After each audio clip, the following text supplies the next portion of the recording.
மாறன் சீரியல்ல இப்போ ராட்டகாசமான அதிரடியான எபிசோட் வந்திருக்குன்னே சொல்லலாம். வீராக்கு எல்லா உண்மையும் தெரிஞ்சிச்சு. மாறன் வந்து நிரபராதி. ராவணுக்காக தான் இது மாரி வந்து பழிய வந்து சுமந்துகிட்டு இருக்காங்கங்கிற விஷயத்த எல்லாத்தையும் வந்து தெரிஞ்சுக்கிறாங்க. நீ ஒண்ணு விவாகரத்து பேப்பர்லலாம் கையெழுத்து போட வேணாம். நம்ம 2 பேரும் சேர்ந்து வாழலாங்கிற மாரி சொல்ல வராங்க. வேற லெவல்ல இருந்துச்சுன்னே சொல்லலாம். மிஸ் பண்ணாம ஃபுல்லோடையும் கேளுங்க. டேய்! முதல்ல அந்த ஃபார்ம குடு. நான் கையெழுத்து போடுறேங்கிற மாரி மாறன் வந்து கேட்குறாங்க. என்ன ஃபார்மு? அப்படின்னு சொல்லி எதுவுமே தெரியாத மாரி பேசிட்டு இருக்காங்க அந்த இடத்துல. வீரா, நீ தான் பேசுறியா? எப்போதும் அந்த ஃபார்ம் வந்து பையில தானே வச்சிருப்ப. உன்னோட ஹேண்ட்பேக் எங்க இருக்கு? அதுலலாம் ஒண்ணும் இல்ல. அப்பனா கண்டிப்பா அதுல தான் இருக்கு. அந்த ஃபார்ம குடு. நான் கையெழுத்து போட்டு தரேன். திடீர்னு என்ன? நான் எப்போதும் கேட்டுக்கிட்டே இருப்பேன். ஆனா நீ வந்து போட்டு தர மாட்ட. ஆனா இப்ப எதுக்கு நீ வந்து கையெழுத்து வந்து போட்டு தரேன்னு சொல்ற? எல்லாம் காரணம் இருக்கு வீரா. ஒருவேளை நான் உள்ள போற மாரி இருந்து 10 வருஷம் இருந்துட்டு வந்தேன்னு வச்சுக்கயேன், நீ எனக்கா வந்து கோர்ட்டுக்கும் வீட்டுக்கும் வந்து நடையா நட நடக்கணும். அதுக்கு முன்னாடி இந்த பேப்பர்ல வந்து கையெழுத்து போட்டு குடுத்துட்டேன்னு வச்சுக்கயேன், நீ வந்து ப்ரொசீட் பண்ணிறலாம். இல்லாட்டாலும் உங்க அக்காவும் சரி, எங்க அப்பாவும் சரி, உனக்கு வந்து வாங்கி குடுத்துருவாங்க. நீ நிம்மதியான வாழ்க்கைய வந்து வாழ ஆரம்பிச்சிரலாம். நீயும் அதுக்காக தானே ரொம்ப நாளா வந்து காத்துக்கிட்டு இருக்க. குடும்மா அப்படின்னு சொல்லி கேட்குறாங்க. என்ன சொல்ற? அதெல்லாம் வேணாம். எனக்கு நம்பிக்கை இருக்கு. உன் மேல தப்பே இருக்காது. நான் வந்து வெயிட் பண்றேன் அப்படின்னு சொன்னோனே வந்து, என்னது வெயிட் பண்றியா? ஆமாம்ப்பா. இந்த பிரச்சனையெல்லாம் வந்து தீரட்டும். அதுக்கப்புறம் எதுவா இருந்தாலும் பேசி தீர்த்துக்கலாம் அப்படின்னு சொல்றாங்க. அவங்க மனசுல வந்து மாறன வந்து லவ் பண்றாங்க. நான் திடீர்னு வந்து இவ்வளோ நேரம் உன்கிட்ட கோவமா பேச பேச எனக்கு சகஜமா இருந்துச்சு. ஆனா இப்ப நான் விட்டு குடுத்து போணும். நீ நல்லவங்கிற விஷயம் வந்து எனக்கு கொஞ்சம் கொஞ்சமா வந்து வெளியில வந்து தெரியுது மாறா. அதனால தான் உன்கிட்ட எடுத்தோனே வந்து பேச முடியல. என் கண்ல வந்து காதலானது கண்ணீரா தான் இருக்குங்கிற மாரி, அந்த இடத்துல ரொம்ப எமோஷனலா வந்து வீரா வந்து யோசிக்கிறாங்க. இத வந்து தப்பா புரிஞ்சுக்கிட்ட மாறன் வந்து, அப்ப கூட வந்து நான் வெயிட் பண்றேன். சேர்ந்து வாழலாங்கிறத மட்டும் சொல்ல மாட்டேன். அப்புறமேட்டு பேசி முடிவு பண்ணி விவாகரத்து வாங்கிக்கலாம். சூப்பர்ரி! உன்ன மாரி தெளிவானவங்க யாரும் இருக்க மாட்டாங்க. உனக்கு மனசு மாறுச்சுன்னா சொல்லு. இப்பயே வந்து கையெழுத்து போட்டு குடுத்துர்றேன். எந்த பிரச்சனையும் இல்லன்னு சொல்லிட்டு, அவங்க மாட்டுக்கு கீழ போறாங்க. "அடா! நான் இப்பயே என் மனசுல இருக்கிற எல்லா விஷயத்தையும் சொல்லலான்னு இருக்கேன்ப்பா. அதுக்குள்ள நீ பாட்டுக்கு போயிட்டியே!" அதான் கோவத்த வந்து சட்டு சட்டுன்னு வெளியில வந்து காட்டிருவோம். பாசத்தையும், அன்பையும் வந்து காட்டுறதுக்கு ஏதோ ஒரு விஷயம் வந்து தடுக்கும். அது என் வாழ்க்கையில மட்டும் விதிவிலக்கு இல்ல. அதே மாரி தான் நானும் யோசிக்கிற மாரி இருக்குங்கிற மாரி யோசிக்கும்போது, "டேய் சாப்பிட்டியாடா?" அப்படின்னு சொல்லி கேட்குறாங்க. "அதெல்லாம் இருக்கட்டும்." அப்படின்னு சொல்லி கார்த்தி வந்து விசாரிக்கும்போது, "உனக்கு எப்புட்றா இருக்கு? நல்லா இருக்கல்ல?" நல்லா இருக்கேன். அதெல்லாம் எந்த பிரச்சனையும் இல்ல. வாடா சாப்பிடுவோம்ன்னு" சொல்லிட்டு எல்லாரும் வந்து சாப்பிடலான்ட்டு இருக்கிறப்ப, அத்தை வந்து சாப்பிட்டாங்களா இல்லையா? அத்தை வந்து அத நெனச்சு வேதனையோட வந்து இருக்காங்க. இது எல்லாத்தையும் வந்து வீரா உட்காந்து பார்த்துட்டு இருக்காங்க. மாடிப்படியிலேருந்து.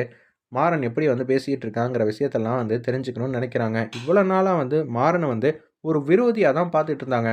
இப்ப உண்மையிலேயே அவங்க ஹஸ்பண்டா பார்க்கறதுனால, அவங்கள என்னடா இது! இப்படிப்பட்ட மனுஷன்லாம் வந்து இருப்பாங்களாங்கிற அளவுக்கு வந்து யோசிக்கிறாங்க அந்த இடத்துல. நம்ப வீரா, "அத்த சாப்பிட போறியா இல்லையா? நீ எல்லாம் பேசினா கேட்க மாட்ட. நான் உனக்காக சாப்பாடு வந்து பெசஞ்சுட்டு வந்திருக்கேன். சாப்பிட போறியா இல்லையா?" அப்படின்னு சொல்லும்போது, "மாறா உனக்கு வலிக்குதுல்ல? ச்சே! என்ன சும்மா சும்மா அதையே பேசிக்கிட்டு இருக்க? இப்ப நீ சாப்பிட போறியா இல்லையா? இப்போ ஒரு வேள பட்னி கிடந்தா மட்டும் எல்லாமே சரியாயிடுமா? இல்ல பட்னி கிடந்ததுனா எல்லாமே வந்து நடந்ததெல்லாம் மாறிடுமா?" அப்படின்னு சொல்லி மாறன் வந்து மாஸ் பண்றாங்க. சாப்பிடாமலாம் இருக்காத அத்த. எனக்கு கோவம் வந்துரும். என்னடா! உனக்கு வலிக்காத மாரியே நடிக்கிறியா? அப்படின்னு சொல்லி கன்னத்த புடிச்சு இழுக்குறாங்க. உடனே வந்து கத்துறாங்க அந்த இடத்துல. பின்ன நீ வந்து இழுத்தனா பின்ன வலிக்காதா? அப்படின்னு சொல்லி காமெடி பண்ணிட்டு இருக்காங்க அந்த இடத்துல. நம்ப மாறன், "இப்ப நீ சாப்பிட போறியா இல்லையா? ஒரு வேள சாப்பிடலன்னா கூட உனக்கு எப்படி ஆவேன்னு எனக்கு நல்லா தெரியும். சாப்பிடு அத்தன்னு" சொல்லி அன்பா பாசமா வந்து ஊட்டி விடுறாங்க. அத்த ஒரு வேள வந்து இப்ப நான் இருக்கேன். நான் உனக்கு சாப்பாடு வந்து ஊட்டி விடுறேன். இவங்க வந்து பாசமானவைங்க தான் 2 பேரும். ஆனா இது மாரிலாம் சாப்பாடுலாம் வந்து ஊட்டி விட மாட்டாங்க. எனக்கு நீ அம்மா அத்த. நான் எப்படி அத்த நீ பட்னி கிடக்கிறத என்னால பார்த்துக்கிட்டு இருக்க முடியும்? அப்படின்னு சொல்லி அந்த இடத்துல வந்து வேதனையோட வந்து பேசுறாங்க நம்ம மாறன். திடீர்னு நான் ஒரு 10 வருஷம் உள்ள இருக்கிற மாரி ஆயிடுச்சுன்னு வச்சுக்கயேன். உனக்கெல்லாம் இது மாரிலாம் சாப்பாடு வந்து ஊட்டி விட முடியாதுல்ல. பார்த்துக்க அத்த. எனக்காவது நீ சாப்பிடுங்கிற மாரி சொன்னோனே, வீரா வந்து ஃபீல் பண்ணி அப்படியே வந்து அழுவ ஆரம்பிச்சுடுறாங்க. வேற லெவல்ல இருந்துச்சுன்னே சொல்லலாம். மாறனுக்காக வந்து மொதல்ல வந்து ஃபீல் பண்ணி அழுதுகிட்டே இருக்காங்க. கண்ண வந்து துடைக்கிறாங்க. மாறனுக்காகவே நான் சும்மா விடமாட்டேன். இப்ப அவரு என்னோட ஹஸ்பண்ட். நான் சும்மா விட்டுருவேனா என்னங்கிற மாரி வீரா வந்து என் மனசுல தேத்திக்கிட்டு, இந்த விஷயத்த வந்து உண்டு இல்லன்னு ஆக்கணும். எப்படி இந்த விஷயம்லாம் வந்து வெளியில வந்து வந்துச்சு? ஒண்ணும் புரியலையே! யாரோ நம்ம மாறன வந்து சிக்க வைக்கணும்னு ப்ளே பண்ணிட்டு இருக்காங்க. கண்மணியா தான் இருக்குங்கிற மாரி தெளிவா வந்து கண்டுபிடிக்கிறாங்க. நம்ம வீரா அந்த இடத்துல. உடனே வந்து சாப்பிட்டு முடிச்சிடுறாங்க. அடுத்த நாள் காலையில வந்து பொழுது வந்து விடிஞ்சிருது. எல்லாரும் வந்து சாப்பிடாம ஒவ்வொரு மூலைக்கு ஒவ்வொருத்தங்களா வந்து யோசிக்கும்போது, ராமச்சந்திரன் வந்து அதிரடியா யோசிக்கிறாங்க. எப்படி இந்த விஷயம்லாம் வந்து வெளியில வந்து வந்துச்சு? கண்டிப்பா வரதுக்கு வாய்ப்பே இல்ல. யாரு நம்ம வீட்லருந்து சொன்னாங்களா? இல்ல இந்த விசாரணை வந்து ஆரம்பிச்சாங்கன்னா, யாரு சொல்லி ஆரம்பிச்சிருப்பாங்க? யாராவது ஒருத்தர் சொன்னா தான் ஆரம்பிப்பாங்க. அப்படின்னு நம்ப ராமச்சந்திரன் வந்து மாசா வந்து யோசிச்சுட்டு இருக்காங்க. வள்ளி வந்து சாப்பிட வாங்கன்னு சொல்லி எல்லாரையும் கூப்பிடுறப்ப, நம்ம மாறன் வந்து பேச்ச ஆரம்பிக்கிறாங்க. "நேத்தி நான் உன்ன சாப்பிடு சாப்பிடுன்னு சொல்லி கை நெறையா சாப்பாடு எடுத்து உனக்கு நான் ஊட்டி விட்டுக்கிட்டு இருந்தேன். இன்னைக்கு ஆளா வந்து சாப்பிட்டுட்டு எல்லாரையும் சாப்பிட கூப்பிடுறியா?" அப்படின்னு சொல்லி கிண்டல் அடிச்சு பேசினோனே, எப்ப பார்த்தாலும் கிண்டல் தான். "நீ தான் சொல்லிட்டியேடா மாறா, பட்னி கிடந்தா எதுவும் மாறப் போறது இல்லன்னு. அதுக்கு எதுக்கு நம்ம பட்னி இருக்கணும்? நல்லா சாப்பிட்டா தான் என்ன பிரச்சனை, ஏது பிரச்சனைன்னு தெரியும்னு" சொல்லி எல்லாரையும் வந்து சமாதானம் பண்ணிட்டு, சாப்பிடுறதுக்கு டைனிங் டேபிள்ல வந்து உட்கார்ந்துருக்காங்க. அப்பன்னு பார்த்து ராமச்சந்திரனுக்கு கொஞ்சம் கொஞ்சமா தெரியுது. யார் யாரு பட்டமா இருக்கா அப்படின்னு சொல்லி நோட் பண்றாங்க. கண்மணிய பார்த்தா சந்தோஷமா இருக்கா. சரி. வீரா தன்னோட கணவன வந்து காப்பாத்தணும்னு சொல்லிட்டு தீவிரமா யோசிச்சுட்டு இருக்கா. வள்ளி வேதனையோட இருக்கா. கார்த்திக்கு என்ன செய்யணும்னு தெரியல. ஆனா ஏதோ ஒரு விஷயத்த வந்து யோசிச்சுட்டு இருக்கான் கார்த்திக். எப்படி சமாளிக்கலாம்னு சொல்லி எல்லாருமே சகஜமா தான் இருக்காங்க. ஆனா கண்மணி வந்து சிரிக்கிற விஷயத்தையும் வந்து நோட் பண்றாங்க.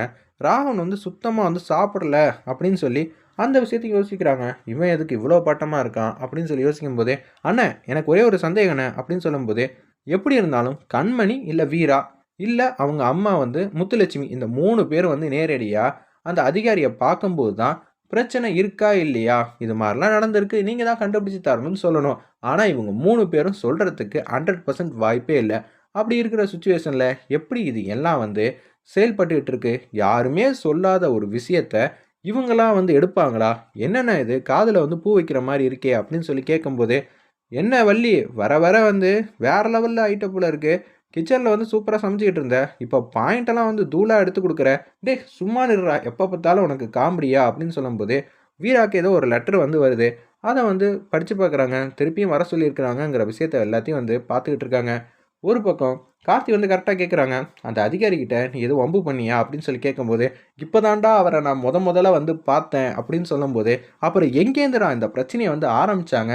அவர் வருவாராம், வந்து உடனே வந்து இந்த விசாரணைய வந்து ஆரம்பிப்பாராம். இதெல்லாம் நம்புற மாரியே இல்லையேங்கிற மாரி யோசிச்சுட்டு இருக்காங்க. அப்பன்னு பார்த்து நம்ம வீரா வந்து படிச்சு முடிச்சிடுறாங்க. சொல்லிடுறாங்க இத வீட்ல இருக்கிற எல்லார்ட்டயும். அவரு சும்மா விடமாட்டாரு போல இருக்கே! திருப்பி திருப்பி வர சொல்றாங்க. நம்ம கார்த்தி வந்து கேட்டோனே, "சரிடா, உண்டு இல்லன்னு ஆக்கிடுவோம். நீங்க சீக்கிரம் வந்து சட்டுப்புட்டுன்னு சாப்பிடுங்கடா" அப்படின்னு சொன்னேன். சாப்பிட்டு முடிச்சிடுறாங்க. அந்த இடத்துல வந்து உட்காந்துட்டு இருக்காங்க. அப்பன்னு பார்த்து உள்ளுக்குள்ள வந்து சும்மா வந்து உட்காந்துட்டு இருக்காரு. அந்த அதிகாரி. அப்பன்னு பார்த்து ஒருத்தவங்க வந்து உள்ள வந்து போயிட்டு, "இது மாரி ராமச்சந்திரன் வந்து வந்திருக்காங்க. நான் கேஸ் பார்த்துட்டு இருக்கேன்னு மட்டும் சொல்லணும் சரியா?" "ஐயா கேஸ் பார்த்துட்டு இருக்காப்ல. நீங்க கொஞ்சம் வெயிட் பண்ணுங்கன்னோனே" மாறன் வந்து 5 நிமிஷம் பார்க்குறாரு, 10 நிமிஷம் பார்க்குறாங்க. "அப்பா நேத்து நீங்க ஃபோன் அடிச்சீங்கல்ல, மேல் இடத்துல. அதனால தான் இப்ப வந்து காக்க வைக்கிறாங்க."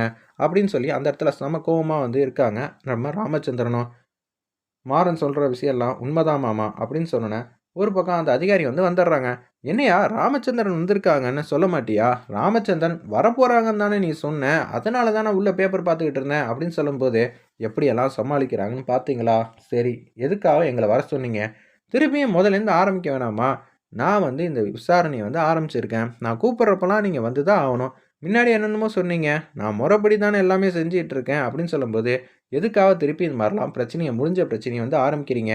இது என் இடம்மா. நான் எந்த விசாரணை வந்தாலும் திருப்பி ஃபர்ஸ்ட்லேருந்து ஆரம்பிக்கலாம். அது தெரியுமா உங்களுக்கு? அப்படின்னு சொன்னோனே, "டேய்! நீ மாட்டுக்கு கடைய வந்து போய் பார்றா" அப்படின்னு சொல்லி ராகவன் கிட்ட வந்து இன்டைரக்ட்டா பேசினோனே, ராகவன் மட்டும் பார்க்குறாங்க. "நீங்களும் அந்த வண்டியில தானே போனீங்க? ஒருத்தர் வராருல்ல, வெயிட் பண்ணுங்க" அப்படின்னு சொல்லி ராகவன வந்து தடுக்குறாங்க அந்த இடத்துல.